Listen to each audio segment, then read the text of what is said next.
a reason. I'm the one who killed your comrades on that airship.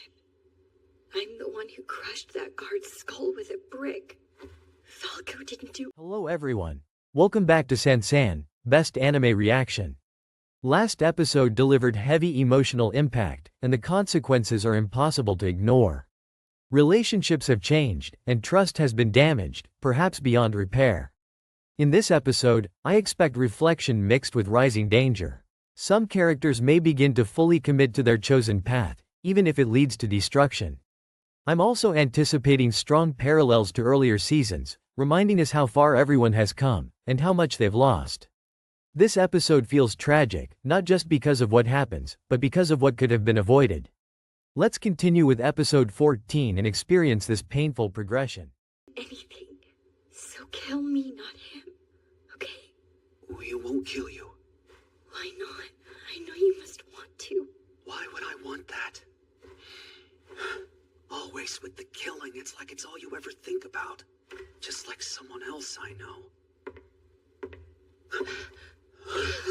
Here.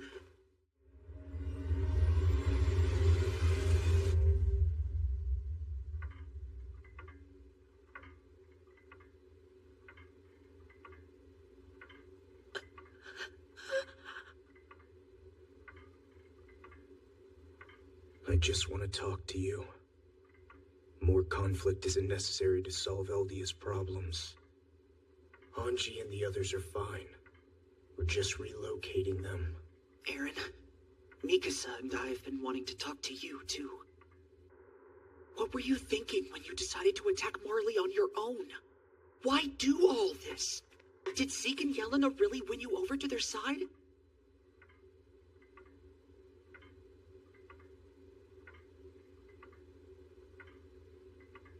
I am free, Armin. Every single thing that I've done, I decided to do. My actions are governed by nothing but my own free will. So even though you secretly met with Yelena, you're saying that this was all you? Yes. No way. You're being manipulated. The Eren I know would never involve civilians and children in a war, even if they were enemies. And you wouldn't put us at risk either. You care about us more than anyone. Don't you? You rescued me from those kidnappers in the cabin and wrapped this scarf around me because you're a kind person. I said to keep your hands on the table, Mikasa.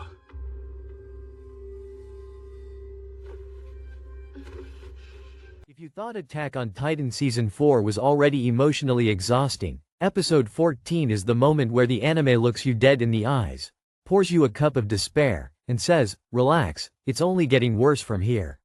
This episode doesn't rely on giant titan brawls or flashy transformations. Instead, it weaponizes words, silence, facial expressions, and that unbearable feeling when you realize everyone is slowly drifting apart. And somehow, it still finds time to punch you in the soul every 5 minutes. We open not with chaos, but with something far more terrifying in Attack on Titan's world. A calm conversation. Armin and Mikasa are sitting down with Eren, the childhood friend they once trusted more than anyone else. From the outside, this should feel like a reunion. The trio that survived Titans, walls collapsing, and the literal end of the world are finally talking again. But from the very first second, the air feels wrong. This isn't a meeting between friends. This is an interrogation disguised as a chat, and Eren is the one holding all the weapons. Eren's appearance alone already tells us something is deeply off. He sits casually, relaxed, confident in a way that feels alien compared to the desperate, screaming boy we met back in Season 1. This is not someone asking for understanding. This is someone who already decided the outcome and is just explaining it to you, like a villain giving a monologue before the final act. Mikasa, being Mikasa, tries to start gently. She wants to understand Eren. She always does. She always believes there's something more, something kind, something human left inside him. Armin, on the other hand, is visibly nervous. He's trying to play the role of the rational mediator, but deep down he already senses what's coming. And Eren? Eren wastes absolutely no time. He goes straight for Mikasa's heart, and not in a metaphorical way. He tells her that her devotion to him, the way she's always protected him, isn't love.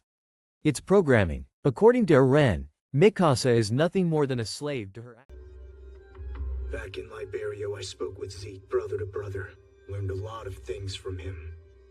Honestly, it seems like he knows even more about how Titans work than Marley does. Armin, what do you think it is that drove you to start visiting Annie? Do you really believe it's your own free will? What? I don't... If memories play a major role in shaping us into the people we are, then part of you has become Bertolt. Within you is an enemy who has feelings for another enemy. Understand? Bertolt has gotten into your head. You're the one being manipulated by the enemy. Hey, why would you? You're being controlled too. The Ackerman clan was designed to be perfect for the task of protecting Eldia's king. Your Ackerman instincts were dormant until in that life or death situation, you heard me order you to fight. The strength and certainty you felt in that moment were awakened because your blood mistook me for the host you were made to protect. That can't be. It can't. Why not? It wasn't a mistake.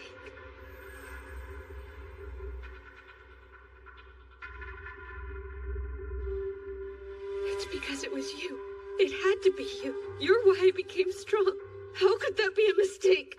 As an Ackerman with awakened powers, you're apparently supposed to get headaches pretty frequently. The research said this is a side effect of the Ackerman's true self trying to resist being forced to protect their host. Sound familiar?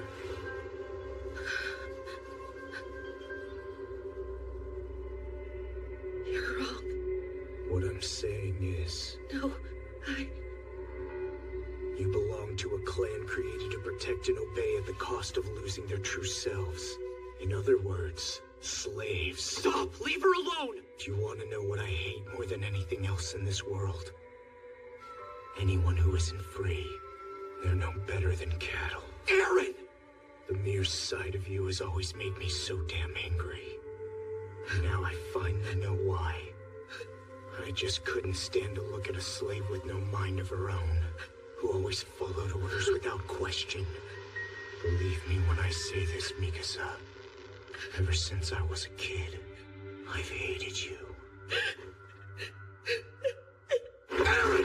How could you say that to her?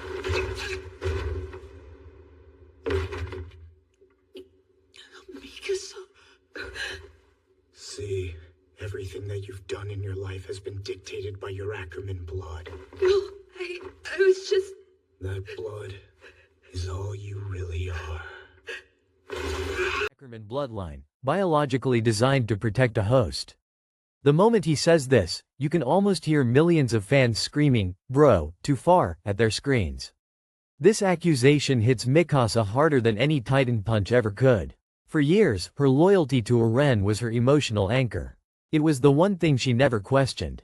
And now Eren is basically saying, congrats, your feelings are fake, your free will is an illusion, and you're just following instincts. It's brutal. It's cruel. And the worst part is that Eren delivers it with absolute calm, like he's stating a scientific fact instead of emotionally nuking someone who loves him. Armin tries to step in, and bless him, he really tries. He challenges Eren, questioning whether he's truly free himself or just being manipulated by Zeke and the memories of the attack Titan. And this is where Eren flips the script entirely. He doesn't yell. He doesn't rage. He smiles. That smile is arguably more terrifying than any Titan roar we've seen. Eren tells Armin that he's the one who's changed, not him. He claims Armin is being influenced by Berthold's memories, that his compassion and hesitation come from inheriting the colossal Titan. In other words, Eren accuses Armin of losing his identity, of no longer being the same person who once dreamed of the ocean. This is psychological warfare at its finest. Eren isn't just breaking their arguments. He's dismantling their sense of self. And then, as if words weren't enough, Eren proves he's fully committed to burning every bridge behind him. When Armin, overwhelmed and emotional, throws a punch at Eren, it almost feels like a relief. Finally, some physical expression of all that bottled-up pain. But the relief lasts exactly 1 second. Eren effortlessly counters, beating Armin to the ground while continuing to explain that Armin is weak because he cares too much. Watching this scene is uncomfortable in the best and worst ways possible. This isn't a heroic fight. This isn't even a dramatic rivalry. It's one friend mercilessly.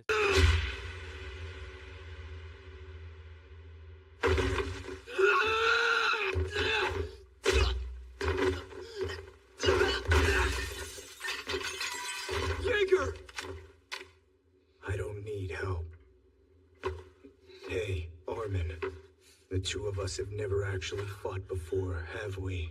You know why that is?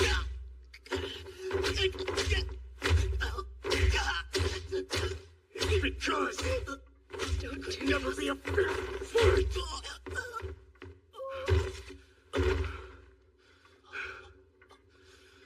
Please, just stop. Like I said at the start, conflict isn't necessary. At least not if you tell us where Zeke is. So just come along quietly. Take him. Yes, sir. And bring the kid who killed Sasha, too. So that's it? That's all you came here to say? This is the freedom you wanted? The freedom to hurt Mikasa? You're a slave too, and your master's a worthless bastard. Who are you calling a slave? Let's go. Go where? The place where it all started. Shiganshina.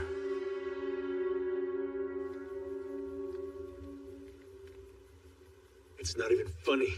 That piece of shit we need to feed to a Titan is right beneath us. What do you mean? We'll transfer Zeke's beast to some other host. We just need to grab someone expendable like one of these Jaegerists. Turn them, then feed them Zeke. I don't know if Eren's under Zeke's control or not. But I do know that if the Jaegerists lose Zeke, their party's over. Go tell that to Pixis. Alright? Are you serious, Captain? Tell him I'm about to cut Zeke's limbs off. That should get him moving. But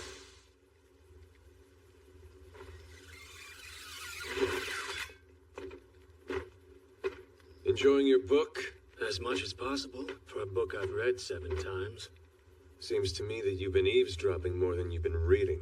Can you really blame me when I've read the book this many times? By the way, is there any wine left? Of course not. We've been here a month. There isn't a single drop left. Damn, too bad. You're a real expert torturer, you know that? Just read your book. As you command, Captain. I'm chopping him up no matter what Pixis says.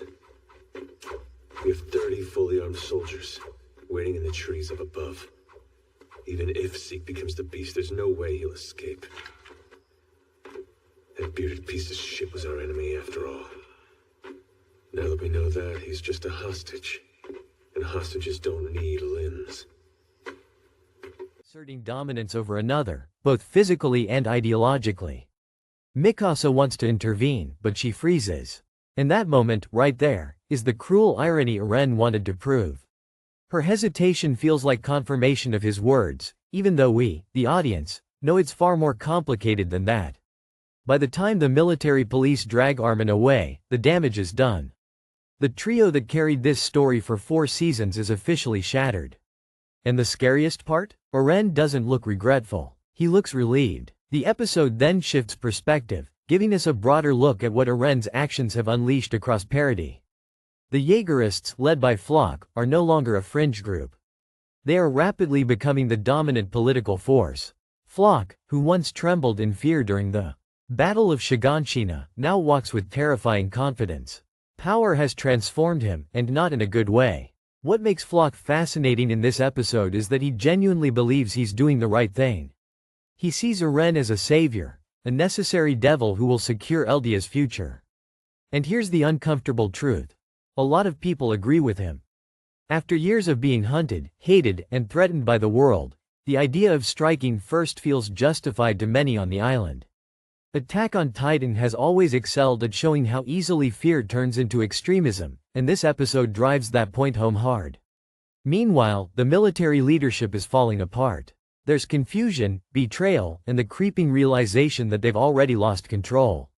Zeke's spinal fluid plot looms over everything like a ticking bomb. Soldiers are now potential titans just waiting for a scream, and nobody knows who they can trust anymore. It's paranoia on a national scale. Levi's situation, though not the main focus here, hangs heavy in the background. His absence is deeply felt, and it adds to the sense that the old guard, the ones who once held things together, are being systematically removed. Whether by death, manipulation, or ideological It took long enough. Erwin, I can finally make good on the promise I made you. There was meaning in your deaths. At last, I can prove it.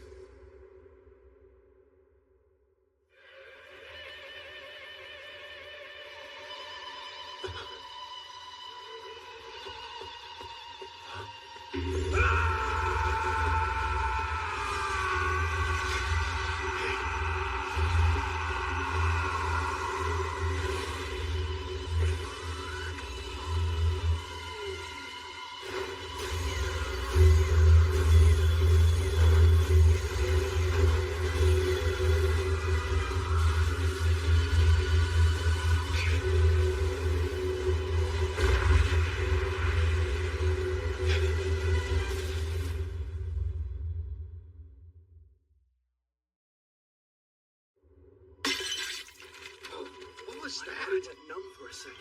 So did mine. I didn't feel a thing.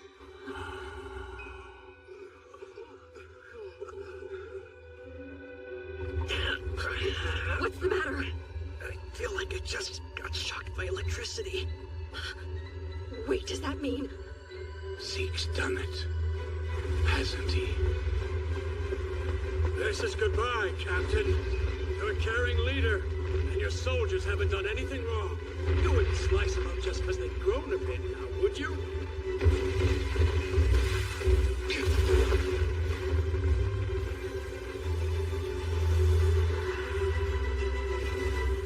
Wine?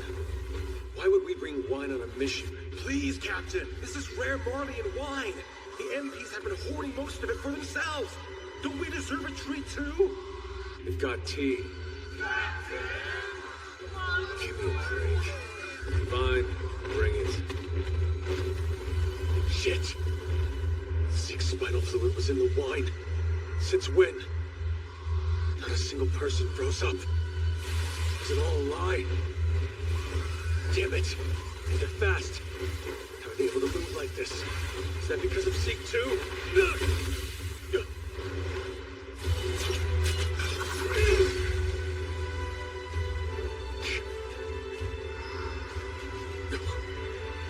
Varys. Are you still somewhere in there?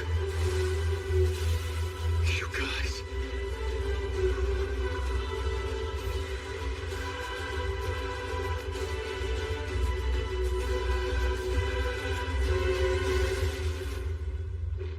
It's too bad. In the end, we couldn't trust each other. Before long, all the world's might will fall apart. The veterans are fading, and something far darker is taking their place. One of the most unsettling aspects of episode 14 is how quiet it is. There are no grand speeches about hope. No inspirational music swelling in the background. Instead, we get long pauses, empty stares, and conversations that feel more like funerals than dialogues. The anime understands that at this point in the story, silence is more powerful than shouting. Oren's philosophy in this episode deserves special attention. He claims that he has always been this way, that nothing about him has changed. He says that from the moment he was born, he sought freedom. This raises one of the central questions of Attack on Titan. Is Oren truly free, or is he the most trapped character of them all? He believes he's acting out of his own will, but his actions align perfectly with the future memories he's seen. Is he choosing this path, or is he simply following a script written by time itself? What makes this even more tragic is that Oren might genuinely believe that pushing his friends away is the only way to protect them. By making them hate him, by severing emotional ties, he ensures they won't hesitate to stop him if necessary. Or at least, that's one possible interpretation. Attack on Titan never gives us easy answers, and that ambiguity is exactly why this episode sticks with you long after it ends. Mikos's arc in this episode is quieter but equally devastating. For the first time, she's forced to question the foundation of her identity. If her feelings aren't truly hers, then who is she? And if they are hers, why did Eren say what he said? The pain on her face, the way she struggles to even process his words, is a reminder that emotional wounds in this series often cut deeper than physical ones. Armin, too, is at a crossroads. He's always been the thinker, the strategist, the one who believes in understanding the enemy. But now, the enemy is someone he loves. And that changes everything. The episode leaves him physically beaten, emotionally shattered, and ideologically challenged. On this island, you could never comprehend what that means. After the raid on Liberio, you thought that you had power, time, and options to choose between. But the truth is that you had none of those. And that led to your downfall. Still, even if I'd explained my intentions, you wouldn't have understood. Right? Eren? Only we understand. Once I'm out of this forest, I'll be with you in no time. I'm worried. You do remember when and where we agreed to meet, right?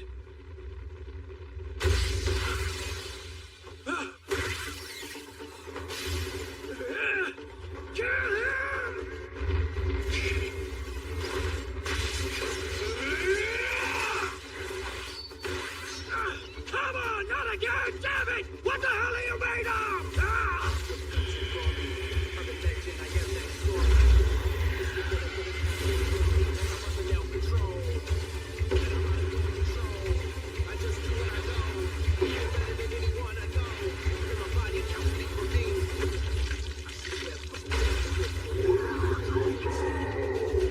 Come on out, Levi, fight me!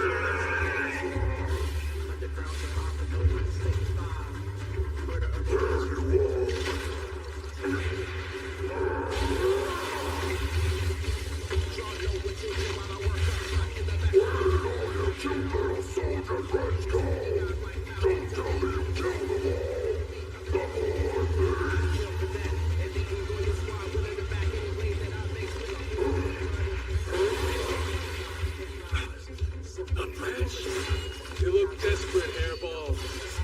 All you had to do was read your damn book. What gave you the idea that you could escape from me? If you really thought I'd hesitate to kill my comrades once you turned them, then you have no idea how many friends I've had to kill.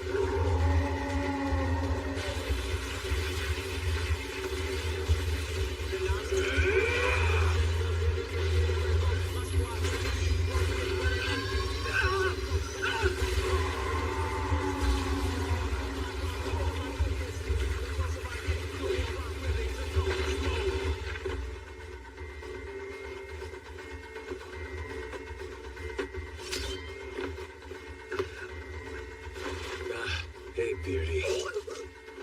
Amazing. You've gotten uglier somehow. You even smell worse. Shitbag.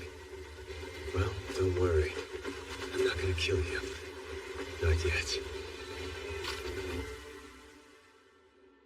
As you know, Premier Zachary's assassination has destabilized. Challenge. For someone who once saved humanity with his mind, this is rock bottom. By the time the episode ends, there's no sense of closure. No resolution, just a growing dread that things are accelerating toward an inevitable catastrophe. Episode 14 doesn't push the plot forward with explosions. It tightens the noose around every character's heart. It's the calm before a storm that everyone knows is coming, and that knowledge makes every quiet moment feel unbearable. In the end, this episode isn't just about Eren becoming a villain or a hero. It's about the cost of freedom, the danger of certainty, and how easily people can convince themselves that cruelty is necessary. It asks us to sit with discomfort, to question our loyalties, and to accept that sometimes, the person who scares us the most is the one we used to trust. And honestly, if you finished this episode feeling emotionally drained, confused, and slightly betrayed, congratulations. That means Attack on Titan did exactly what it set out to do. Before we completely leave episode 14 behind, there's one small detail that deserves a magnifying glass, because Attack on Titan never does anything small by accident. And that detail is Eren's eyes. Yes, just his eyes. Or more specifically, how he uses them, when he avoids them, and when he stares straight through the people he used to call family. Throughout the entire conversation with Mikasa and Armin, Eren almost never looks at them the way a normal person would during an emotional confrontation. He doesn't maintain eye contact out of respect or connection. Instead, his gaze is distant, controlled, and often slightly off-center, as if he's looking past them rather than at them. This might seem insignificant at first, but in a series where facial expressions have always carried enormous weight, this is anything but accidental. When Mikasa speaks, Eren rarely reacts immediately. There's usually a short pause. Not a dramatic anime pause, but an uncomfortable, human one. It feels like he's choosing his words carefully. The military and the general state of affairs within the walls. However, that has nothing to do with you cadets, which is why the 109th Cadet Corps will practice defending Shiganshina District from Titan attack just as planned.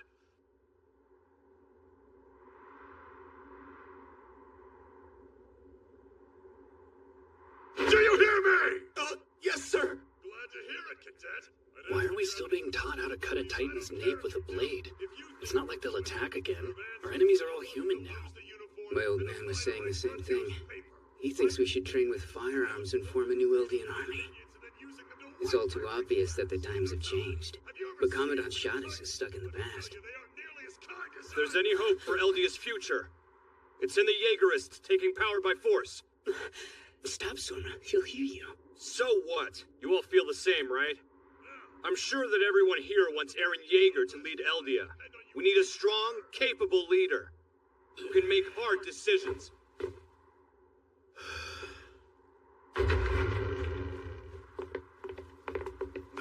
Hanji! Long time no see, Commandant. Sorry to interrupt, but we'll be occupying this facility for a while. As you may have heard, we're a group known as the Jaegerists. And if you don't want to die, you'll follow our instructions to the letter. It's the Jaegerists. Congratulations, you finally figured out where you stand, Flock.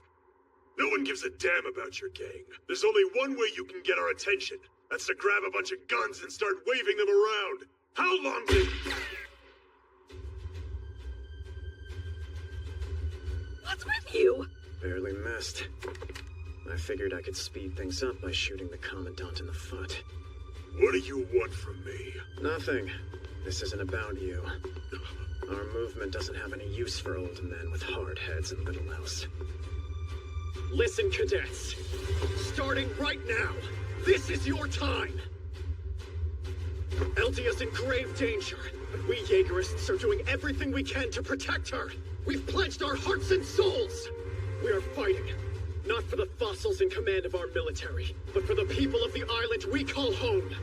If you keep complying with the archaic mindset of our leaders, then the day will soon come when you're forced to watch helplessly as our enemies crush us. So I ask each of you this.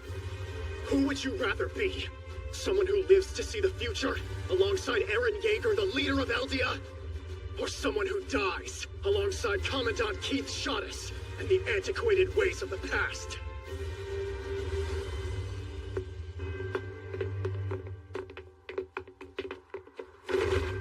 For the sake of Eldia's future, we dedicate our hearts! That's good, but now I need to see you demonstrate your resolve. I want you to beat up the Commandant here mercilessly until he can't stand anymore. What? Not because he's afraid of hurting her, but because he's deciding how much damage is necessary. And when he finally looks directly at her, it's only at the exact moment he delivers his cruelest line about her being a slave to her bloodline. That timing matters. It's as if Eren wants her to feel seen only when she's being broken. Now compare this to earlier seasons. The old Eren wore his emotions on his face. Anger, fear, determination, all of it was loud and obvious. His eyes were always burning with something raw and uncontrollable. In episode 14, that fire is gone. What replaces it is something colder, heavier, and far more dangerous: certainty. This Eren doesn't need to convince himself anymore. He already believes his own narrative completely. What's fascinating is how Eren's eyes subtly change when Armin challenges him. For a brief moment, just a fraction of a second, there's a flicker of irritation. Not rage, not hatred, but annoyance. Armin represents doubt, and doubt is the one thing Eren cannot afford. His entire worldview depends on absolute belief in his own freedom.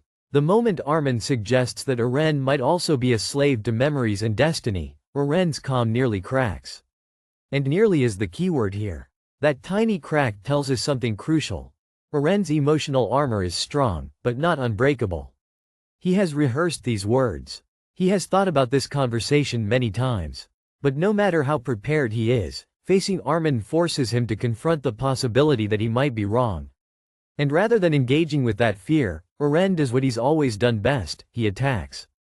Not with fists at first, but with ideology. The physical fight that follows feels less like an explosion of anger and more like a final punctuation mark. Eren doesn't look angry when he hits Armin. He looks resolved, almost bored, as if this outcome was always inevitable in his mind. That emotional distance makes the scene even more disturbing. Violence without passion is far scarier than violence fueled by rage. He represents the obsolete traditions that we need to do away with. So purge him at once. Anyone who refuses will be detained! Come on, this is ridiculous! You've made your point, Flock! Hanji! No matter how many of these weak brats come at me, there won't be nearly enough!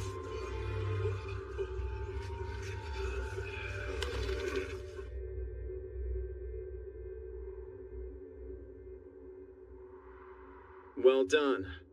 We're delighted to welcome each of you. Now then, if it's not too inconvenient, guide us to where Zeke's being held. Commander Hanji. Hey, let's go.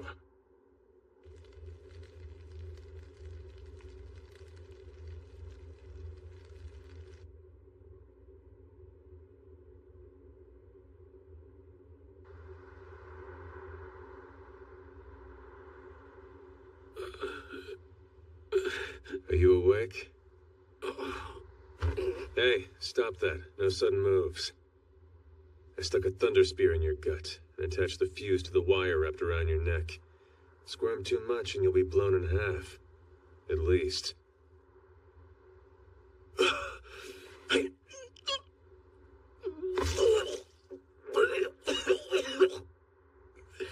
bet you wish you were dead right now. Not that I sympathize. Bastard. He used my comrades like cheap toys. When you planned this, did you think you'd end up here, sobbing into your own filth? Shut your mouth. I've no choice but to hack you into pieces. If I don't, you'll turn into a Titan again.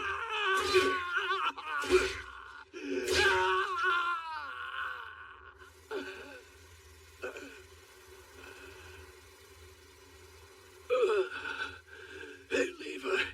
Where are my glasses? Huh? What's it matter? You don't have any need for glasses anymore. Whoa! Nice one, Zeke. You're getting to be a proper pitcher.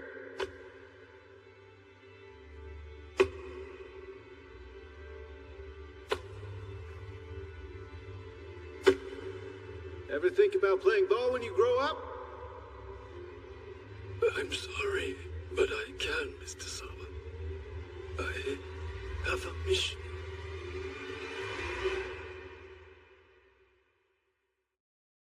He summons up long-missed faces and memories from his fated past. With them comes a reminder of what he must do to achieve his mission. Next episode, Soul Salvation. Thank you so much for watching this video on General Sansan Anime. I really appreciate you spending your time here and sharing this anime journey with me. If you enjoyed this reaction, don't forget to hit the like button, subscribe to the channel, and turn on the notification bell so you won't miss any upcoming videos. Your support truly means a lot and helps the channel grow stronger every day. I'll be back very soon with more exciting reactions, emotional moments, and unforgettable anime scenes for all of us to experience together. Until next time, take care, keep enjoying anime, and I'll see you in the next video. Bye bye.